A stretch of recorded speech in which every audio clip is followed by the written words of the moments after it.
एक पहाड़ी पर एक पुराना घर था। ये घर बहुत समय से वीरान पड़ा था और इसकी खिड़कियां टूटी हुई थीं। वह बहुत बड़ा था, वह बहुत पुराना था। इसकी दीवारों पर काई जम चुकी थी और छत से पानी टपकता था। वहां कोई नहीं रहता था। लोग कहते थे कि यह घर भूतिया है और यहां अजीब अजीब आवाजें आती हैं। मेरा नाम अरुण है। मैं इस घर के रहस्यों को जानने आया हूँ। मैं इस घर के बाहर बैठा हूँ। मैं बहादुर हूँ। मुझे डर नहीं लगता और मैं सच्चाई का पता लगाना चाहता हूँ। मुझे अंधेरे से डर नहीं लगता। मैं जानता हूँ कि इस घर में कुछ तो है और मैं उसे खोज निकालूंगा। अरुण ने घर की तरफ देखा। उसकी आंखों में जिज्ञासा और साहस था। उसे अजीब लगा। उसे ठंड लग रही थी। हवा में एक अजीब सी सिहरन थी जो उसकी रीढ़ की हड्डी तक पहुंच रही थी। उसे डर लग रहा था, लेकिन उसने अपने डर को काबू में किया और घर के अंदर जाने का फैसला किया। क्या अरुण इस घर के रहस्यों को सुलझा पाएगा? यह तो समय ही बताएगा। रात काली थी, हवा ठंडी थी, पेड़ हिल रहे थे, उनकी शाखाओं से डरावनी आकृतियां बन रही थीं। अरुण ने एक आवाज सुनी। वह क्या था? उसने इधर उधर देखा। उसे कुछ नहीं दिखा। अरुण को बेचैनी होने लगी। वह वहां से जाना चाहता था। उसने रुकने का फैसला किया। उसे बहादुर बनना था। हवा चिल्लाई। ये एक अजीब और डरावना रात थी जब हवा ने अपनी आवाज में एक भयानक कहानी सुनाई। बिजली चमकी और गरजने लगी, जैसे कि आसमान भी इस डरावनी कहानी का हिस्सा बन गया हो। अरुण ने एक फुसफुसाहट सुनी। यह फुसफुसाहट इतनी धीमी थी कि उसे समझने में मुश्किल हो रही थी। यह उसके बिल्कुल करीब थी। ऐसा लग रहा था जैसे कोई उसके कान में कुछ कह रहा हो। उसने अपना सिर घुमाया। वहां कोई नहीं था। उसकी आंखें अंधेरे में कुछ भी देखने में असमर्थ थीं। वह क्या था? कौन है वहां? उसकी आवाज में डर साफ झलक रहा था। अरुण का दिल तेज धड़कने लगा। उसकी धड़कनें इतनी तेज थीं कि उसे अपने कानों में सुनाई दे रही थीं। उसे अब डर लग रहा था। उसने फिर फुसफुसाहट सुनी। यह फुसफुसाहट और भी स्पष्ट हो गई थी। अरुण, अरुण। यह आवाज उसके नाम को पुकार रही थी, जैसे कि कोई उसे बुला रहा हो। यह उसका नाम पुकार रहा था। अरुण ने अपने कानों पर हाथ रखा, लेकिन आवाज बंद नहीं हुई। अरुण खड़ा हो गया। वह भागना चाहता था, लेकिन उसके पैर जैसे जमीन में धंस गए थे। वह डर के मारे जम गया था। उसकी आंखें चौड़ी हो गईं और उसका शरीर कांपने लगा। वह हिल नहीं सकता था। उसकी सांसें तेज हो गईं और उसे लगा कि वह इस डरावनी रात से कभी बाहर नहीं निकल पाएगा। हवा रुक गई। सब कुछ शांत था। तभी अरुण ने उसे देखा। घर के पास एक परछाइयों हिली। डर के मारे अरुण की आंखें फैल गईं। परछाइयों बड़ी होती गई। वह उसकी तरफ आ रही थी। अरुण ने चिल्लाने की कोशिश की। कोई आवाज नहीं निकली। वह जड़ हो गया था। परछाइयों अब करीब थी। परछाइयों! अरुण के सामने आकर रुक गई। वह बोली। उसकी आवाज भारी और उदास थी। तुम मुझे परेशान क्यों करते हो? मैं तो बस अकेला रहना चाहता हूँ। अरुण बोल नहीं सका। वह सांस नहीं ले पा रहा था। परछाइयों ने उसे डरा दिया था। वह वहां से भाग जाना चाहता था। परछाइयों गायब हो गई। अरुण ने एक पल के लिए राहत की सांस ली, लेकिन यह शांति क्षणिक थी। अरुण फिर से अकेला था। हवा तेज हो गई। वह महसूस कर सकता था कि कुछ अजीब हो रहा है।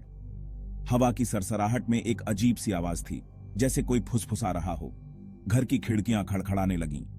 यह आवाजें अरुण के दिल की धड़कन को और तेज कर रही थीं।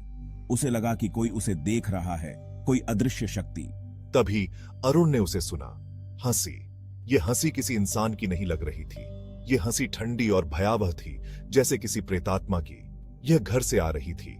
अरुण ने खिड़की से बाहर झांका, लेकिन कुछ नहीं दिखा।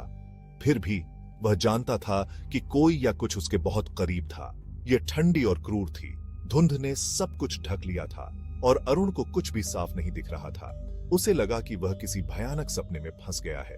अरुण भागा। वह दौड़ता ही रहा। उसके कदमों की आवाज जंगल की खामोशी में गूंज रही थी। हर कदम के साथ उसे लग रहा था कि वह उस हंसी से दूर जा रहा है। उसने कभी पीछे मुड़कर नहीं देखा। उसे डर था कि अगर उसने पीछे देखा तो वह उस भयानक हंसी का सामना नहीं कर पाएगा।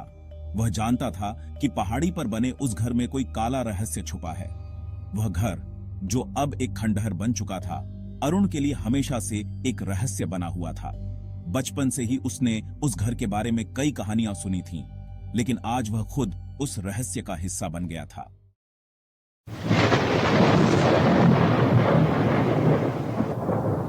परछाइयां नाच रही थीं। चांदनी की रोशनी में सब कुछ जादुई लग रहा था, जैसे कोई परिकठा हो। मैं अपने ही दुनिया में खोया हुआ खेल रहा था।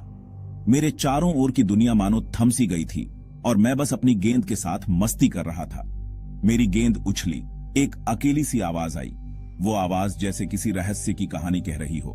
तभी मैंने उसे देखा, वो पुराना घर, वो घर जो हमेशा से मुझे डराता था पर आज कुछ अलग था। वो बगीचे के किनारे पर खड़ा था, अंधेरा और खामोश।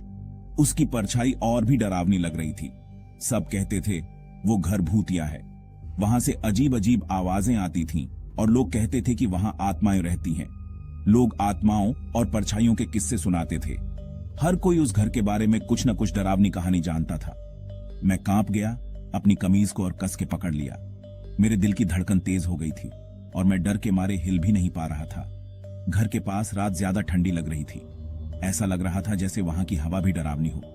मैं अंदर जाना चाहता था पर गेंद उछलकर घर की तरफ चली गई। मेरे कदम रुक गए और मैं सोचने लगा कि क्या मुझे उस घर के पास जाना चाहिए या नहीं। डर और जिज्ञासा के बीच में खड़ा था और मेरी गेंद धीरे धीरे उस अंधेरे घर की ओर बढ़ रही थी। मैं गेंद के पीछे भागा। जैसे ही गेंद मेरे हाथों से छूटकर दूर चली गई, मैं उसे पकड़ने के लिए दौड़ा। मेरा दिल जोरों से धड़क रहा था। हर कदम के साथ मेरी धड़कनें तेज होती जा रही थीं। हर कदम मुझे घर के और करीब ले जा रहा था। हवा भारी हो गई, जैसे कोई तूफान आने वाला हो। एक अजीब सी खामोशी छा गई। ऐसा लग रहा था जैसे समय थम गया हो। मैं बरामदे के किनारे पर रुक गया। मेरे सामने एक पुराना डरावना घर खड़ा था। घर मुझ पर मंडरा रहा था। उसकी पुरानी दीवारें और टूटी फूटी खिड़कियां डरावनी लग रही थी। उसकी खिड़कियां खाली आंखों की तरह मुझे घूर रही थी। ऐसा लग रहा था जैसे वे मेरी हर हरकत पर नजर रख रही हों। अचानक हवा का एक झोंका पेड़ों से होकर गुजरा। पेड़ झूमने लगे और पत्ते सरसराने लगे। पत्ते आवाज कर रहे थे, मानो कोई फुसफुसा रहा हो। ऐसा लग रहा था जैसे कोई मुझे बुला रहा हो। मुझे ठंड लगी। घर के अंदर कुछ हिला। मैंने डरते हुए अंदर झांका और देखा कि एक परछाई हिल रही थी। मेरे रोंगटे खड़े हो गए। मैं डर के मारे जम गया। आवाज फिर आई, एक धीमी सी खरोंचने जैसी आवाज। ये घर के अंदर से आ रही थी। मेरी सांसें थम गई। तभी मैंने उसे देखा, एक छिपकली, पर कोई मामूली छिपकली नहीं। उसकी आंखें अंधेरे में चमक रही थीं। वो धूल भरे पर्दे के पीछे से मुझे देख रही थी। मैं चीख पड़ा। गेंद मेरे हाथ से छूट गई। छिपकली गायब हो गई। मैं दौड़ता हुआ वापस आया। मेरे कदमों की आवाज पूरे घर में गूंज रही थी। मेरा दिल तेजी से धड़क रहा था, जैसे वो मेरे सीने से बाहर निकलने की कोशिश कर रहा हो। मां रसोई में थी। उनकी पीठ मेरी तरफ थी। वो कुछ बना रही थी, शायद मेरी पसंदीदा खीर। मां, मां, मैं हाँपते हुए चिल्लाया। मेरी आवाज में डर और घबराहट थी। वो पलटी। उनके चेहरे पर चिंता साफ दिख रही थी। उनकी आंखों में एक मां का प्यार और फिक्र झलक रहा था। क्या हुआ? उन्होंने मेरे पास आकर पूछा। उनकी आवाज में एक अजीब सी शांति थी जो मुझे थोड़ा सुकून दे रही थी। मैं हकलाने लगा, अपनी आवाज ढूंढने की कोशिश कर रहा था। मेरे शब्द जैसे गले में अटक गए थे। छिपकली, आंखें, घर। मैं बड़ी मुश्किल से बोल पाया। मेरी आंखों में डर साफ झलक रहा था।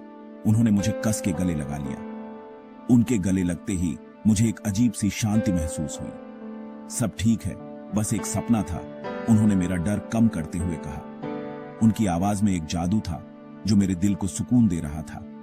उन्होंने मेरे बालों को सहलाया और मैं धीरे धीरे शांत होने लगा। मां का प्यार और उनकी ममता ने मेरे सारे डर को दूर कर दिया। हम दोनों साथ बैठ गए और मां ने मुझे अपने पास बैठा लिया। उस पल में मुझे एहसास हुआ कि मां की गोद से सुरक्षित जगह और कोई नहीं हो सकती। पर मुझे पता था कि यह सपना नहीं था। उस रात मैं जागता ही रहा। मेरी आंखें खुली हुई थीं। छिपकली की चमकती आंखें मुझे डरा रही थीं। पत्तों की हर सरसराहट, घर की हर आहट मुझे सिहरन से भर देती थी। नींद मुझसे दूर भाग रही थी। मैं करवटें बदलता रहा। डर मेरे सीने पर एक भारी बोझ की तरह था। छिपकली की याद एकदम साफ और भयानक मेरे दिमाग में बार बार आ रही थी।